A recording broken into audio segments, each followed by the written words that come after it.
My name is Ian Rojewski, and I'm the writer and director of Opus 35. The way the film is written, every image relates to every single second of the sonata. When the music changes, when the music shifts, so do the images. We go from one section of the music to the next theme, and then we go from one scene to the next scene. Every single tempo influences how the actors act. Every single tempo influences how they move. All the tempo of the music influences how we cut. So it was written very deliberately to work exactly with this piece of music.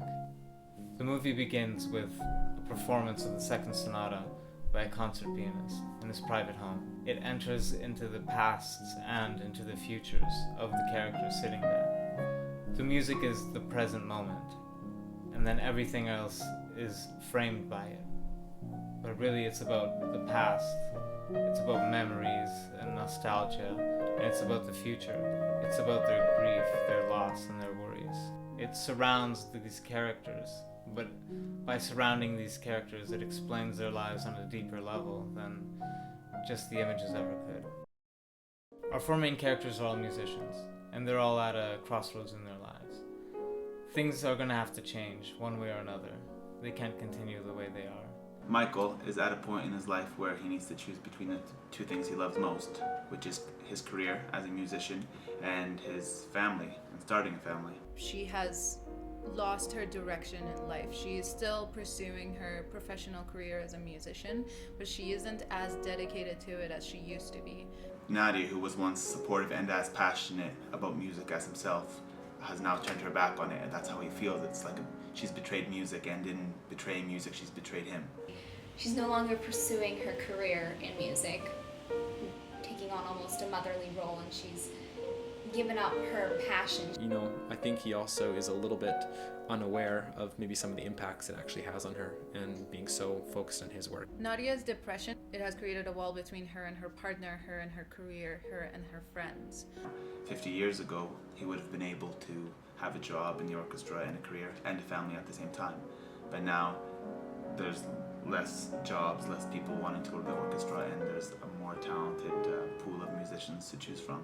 And I think all four of them have gone through the same challenge of, being very talented musicians, and only Luke is the only one that's actually managed to succeed and, become a soloist and a really established artist. She's terrified of trying to reconnect with her partner because she has an inkling, she has an idea that Michael and herself are not on the same level when it comes to their direction in life. His own problems with music and his dreams seem trivial next to hers, no matter what, when in fact they are flipping his world upside down. He's not, I think, entirely aware of other people's. I think there's fundamentally a kind heart there, and he has the best of intentions.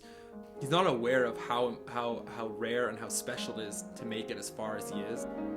She comes across as a person who is working really hard to get things back on track, and she does bear it all.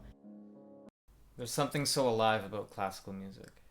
And we always think about how it's historical, how it's from the past, but really the second someone starts playing, it opens up. It's right there in front of you. And I wanted to share that experience in the film. One of the most unconventional gestures he uses is in the climax of the first movement. Typically a composer would use a chord which has the root of the harmony in the bass, but Chopin instead puts the third in the bass. I feel like no one's going to understand if I say things like that. Keep going. I mean, he's a master, really, of harmony.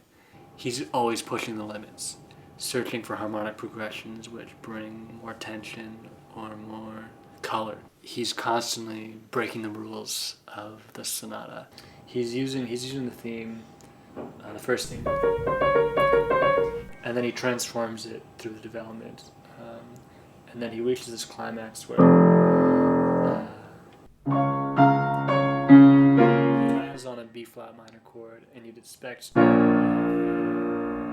in the bass, but instead he puts the third in the bass. And so it's this sense of landing on a conclusion, hitting a climax, but it's not quite resolved. There'll be a beautiful, soaring, lyrical theme which captures the ear for a while, and then all of a sudden it turns back into a tumultuous agitation. If someone would do that today, it would be regarded as ironic, but I don't think it's ironic at all.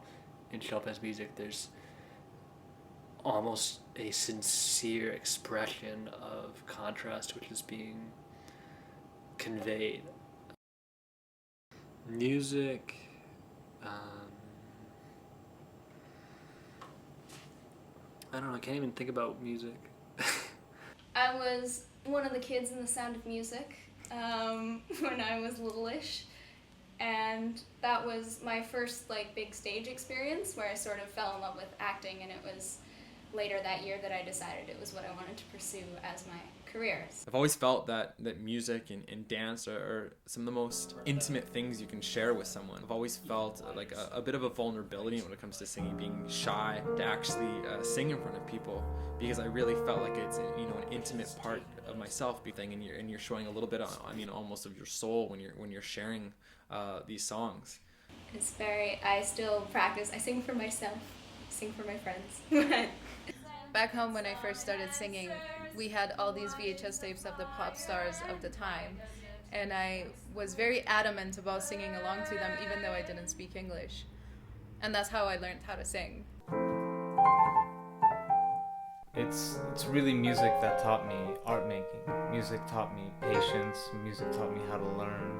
Music taught me so much about how I go through things. It's a reminder of all those things that I think living in regular society forces us to push down. There's so much beauty you can find in music, and so much universality you can find in music. No matter where you come from, or what you've been through, or what you do for work, or music is the thing that connects us all. It has carried me through my life. Yeah, it's just, music's about the universe. Music has given me freedom, I think. I find freedom in music, and I can't wait to get better because I want to find more. I find that they're like positively correlated. The more I exceed in my music or my abilities, the more I will find freedom, the more freedom I will find. It has made me happier than I think any other single thing.